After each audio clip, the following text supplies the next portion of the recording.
कराची में एक कब्रिस्तान है 18,600 एकड़ पे फैला हुआ, लेकिन वो कब्रिस्तान इंसानों का नहीं है। वो कब्रिस्तान है पाकिस्तान के उस सबसे बड़े मालियाती इदारे, उस सबसे बड़े इंडस्ट्रियल इदारे, उस सबसे बड़े एक ऐसे इदारे से जिससे पाकिस्तान की मईशत चलती थी। वो लोहे का कब्रिस्तान है पाकिस्तान स्टील मिल का। आज आपको मैं बताऊंगा कि एक ऐसे इदारे की कहानी जिसके बारे में जितनी बातें की गई, जितनी साजिशें की गई, जितने की उसकी पैदावारी लागत थी, जितनी उसकी पैदावारी सलाहियत थी, एक वक्त में पाकिस्तान की मईशत को चलाने वाला इदारा इस कदर ज़बू हाल क्यों हुआ कि आज 18,600 एकड़ पर पोर्ट से महज कुछ किलोमीटर के फासले पे एक ऐसा कब्रिस्तान है जो कि अपने ताबनाक माजी की सूरत हाल खुद बताता है। सुनिए पाकिस्तान स्टील मिल की कहानी जेपी डिजिटल की जुबानी। 1973 में जहां पाकिस्तान का आइन बना, वहां जुल्फकार अली भुट्टो के सर पे एक और सेहरा सजा। वो सेहरा था पाकिस्तान स्टील मिल के बनने का, एक ऐसे कौमी इदारे के बनने का जिसके बाद पाकिस्तान की मईशत ने बेपनाह तरक्की की। उस इदारे की वजह से, उस अकलौते पाकिस्तान स्टील मिल, पाकिस्तान के फौलादी इरादे और फौलादी इदारे की वजह से पाकिस्तान ने बेपनाह तरक्की की। शुरुआत में इसकी पैदावारी सलाहियत 11 लाख टन थी, लेकिन 11 लाख टन तो सिर्फ लोहा बनता था। उसके अलावा दीगर इंडस्ट्रीज और दीगर जो लोहे की मसनूआत है वो करीबन उसकी पैदावारी सलाहियत 55 लाख टन थी। ये वो वक्त था जब हिंदुस्तान जर्मनी की मदद से करीबन 2 स्टील मिल्स लगा चुका था और हिंदुस्तान ने ये काम आजादी के फौरन बाद स्टार्ट कर दिया था और 1950 की दिहाई में हिंदुस्तान में स्टील के कारखाने लगना शुरू हो गए थे। पाकिस्तान ने याह्या खान साहब के दौर में एक मुआहिदा साइन किया रशिया के साथ, उस वक्त के सोवियत यूनियन के साथ, कि हमें फौलाद का एक ऐसा कारखाना बना के दो जिससे हम ना सिर्फ हमारे मुल्क की जरूरियात बल्कि आने वाले पाकिस्तान की जरूरियत पूरी हो। अब एक नौजायदा मुल्क था, उसके बाद वो 2 लख्त हो चुका था, पाकिस्तान टूट के बांग्लादेश भी एक हिस्सा बन चुका था। उसके बाद 1973 में जहां हम जुल्फकार अली भुट्टो की नेशनलाइजेशन की पॉलिसी की तरदीद करते, उससे पता लगता कि पाकिस्तान को इंडस्ट्रियली बहुत डेवास्टेटिंग इफेक्ट मिला। लेकिन साथ साथ ये बात भी रोज़े रोशन की तरह यहाँ है कि 1973 में बनने वाली पाकिस्तान स्टील मिल, जिसका रकबा 18,600 एकड़ था और ये पोर्ट कासिम के काफी करीब थी, इसके बनने से सबसे बड़ा फायदा ये हुआ कि पाकिस्तान के अंदर अंदरून मुल्क स्टील की पैदावार की खपत इस हद तक बढ़ी कि पाकिस्तान स्टील मिल जब बंद हुई है उस वक्त भी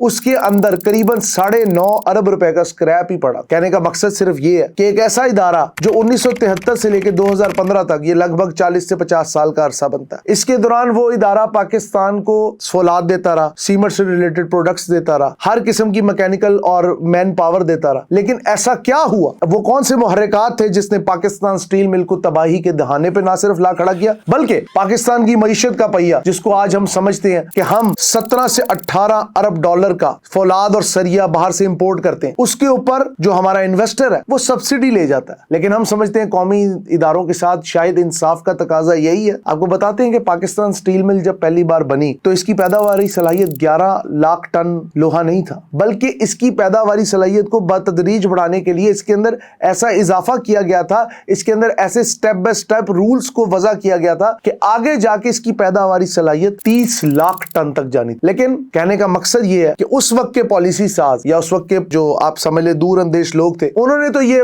काम कर दिया, ये पॉलिसी बना दी। लेकिन गुलाम इसाक खान साहब जो थे 1990 में पाकिस्तान के प्रेसिडेंट थे, उनके दौर के अंदर एक ऐसी पॉलिसी वज़ा की गई कि उनको कुछ लोगों ने कहा कि इसके अंदर करप्शन बहुत हुई है, ये खजाने पे बोझ है, आने वाले वक्त के लिए हमारे लिए याद माजी अजाब है यार, अब वैसी सूरत हाल होगी। उन्होंने उस वक्त ऑडिट के लिए इंग्लैंड से एक टीम बुलाई जिसने आगे पाकिस्तान स्टील मिल का पूरा ऑडिट किया और देखा कि इसके बनने में कोई खामियां तो नहीं, कोई खराबियां तो नहीं, कोई करप्शन तो नहीं हुई। तो उस रिपोर्ट के बाद जो एक इंकशाफ हुआ वो आप लोगों को हैरान कर देगा। वो इंकशाफ ये था कि रशिया ने ना सिर्फ पाकिस्तान बल्कि ईरान और दीगर जो हमारे हमसाया मुल्क है, भारत और इसके अलावा कई मुल्कों में फौलाद के कारखाने लगाए, स्टील के कारखाने लगाए, लेकिन जो सबसे बेस्ट और एक्यूरेट स्टील का कारखाना बना है वो पाकिस्तान में बना था, पाकिस्तान स्टील मिल्स। 2008 से 2009 की रिपोर्ट कहती है कि सालाना स्टील की प्रोडक्शन 48 अरब रुपए की थी। Can you believe that? 48 billion rupees अगर आज के हिसाब से लगाएं तो ये करीबन रकम बनती है 150 अरब रुपए का स्टील हर साल पाकिस्तान स्टील मिल में बनता था। ये मैं आज का हिसाब इसलिए लगा रहा हूं कि 2008 से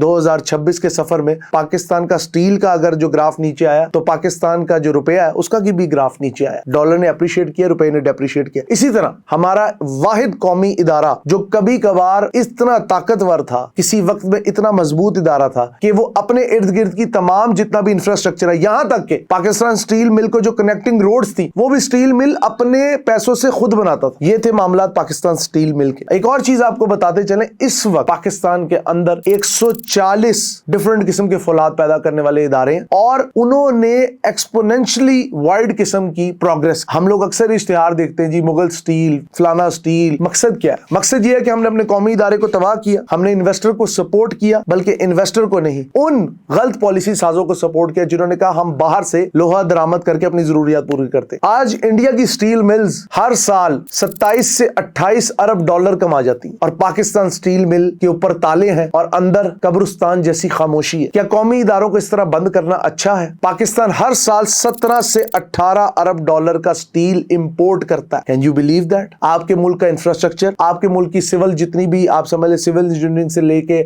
आपके मुल्क के अंदर बनने वाले जितने भी कारखाने हैं, हाउसिंग सोसाइटीज हैं, घर हैं, डैम्स हैं, each and everything it is now dependent on the foreign investor and the foreign mills. आपके मुल्क में जो स्टील मिल्स हैं वो इस लेवल की कैपेबिलिटी नहीं रखती जिस लेवल की कैपेबिलिटी पाकिस्तान स्टील मिल्स रखती थी। फौलाद बनाने का वाहिद इदारा जिसकी सलाहियत 11 लाख टन थी और दीगर मसनूआत में 55 लाख टन थी, आज वो इदारा खामोश है। सिर्फ सुई नॉर्दर्न गैस पाइपलाइन का बिल ना देने की वजह से करीबन पता नहीं 90 लाख था कि 9 लाख था, एक अदादो शुमार के मुताबिक, उसकी बुनियाद पे इतने बड़े इदारे को 2015 में पाकिस्तान की गवर्नमेंट ने बंद कर दिया। इससे पहले चले 2006 में 363 मिलियन डॉलर लेके सऊदी इन्वेस्टर बैठा था और गवर्नमेंट चाह रही थी मुशर्रफ साहब की कि इस इदारे को प्राइवेटाइज कर दिया। लेकिन उस वक्त जमहूरियत के चैंपियन या मैं कहूं अदलिया के चैंपियन पाकिस्तान के चीफ जस्टिस इफ्तिखार महमूद चौधरी इस वाकये में कूद पड़े और कहा जी ये कौमी वकार का मसला है। बिलाशुबा उनकी नीयत पे मुझे शक नहीं है, लेकिन शक इस बात पे है कि उसके बाद क्या इदारा संभला या और लड़खड़ा गया। आज पाकिस्तान स्टील मिल बंद है, पाकिस्तान स्टील मिल के दरवाजों पे ताले हैं, अंदर खड़ा इंफ्रास्ट्रक्चर 10 साल से जंग खा रहा है और कितने साल जंग खाएगा ये तो किस्मत और वक्त ही बताएगा। लेकिन इस वक्त एक खुशखबरी भी है। खुशखबरी ये है कि करीबन 1 साल पहले हुकूमती मिनिस्टर हुमायूं अख्तर जाते हैं रशिया में एक MOU साइन होता है। रशिया में एक मुआहिदा हुआ और उस MOU के तहत पाकिस्तान गवर्नमेंट चाहती है कि रशिया दोबारा से इंटरवीन करे और पाकिस्तान के इस बहुत बड़े मालियाती इदारे पाकिस्तान स्टील मिल को दोबारा से रिवाइव किया जाए, मॉडर्नाइज किया जाए, इक्विप्ड किया जाए और आने वाले वक्त में पाकिस्तान के कीमती ज़र मुबादले को उस 17 से 18 बिलियन डॉलर को मुल्क में रोका जाए और रोजगार पैदा किया जाए, ट्रांसफर ऑफ टेक्नोलॉजी की जाए, आम आदमी की जिंदगी में बदलाव किया जाए। लेकिन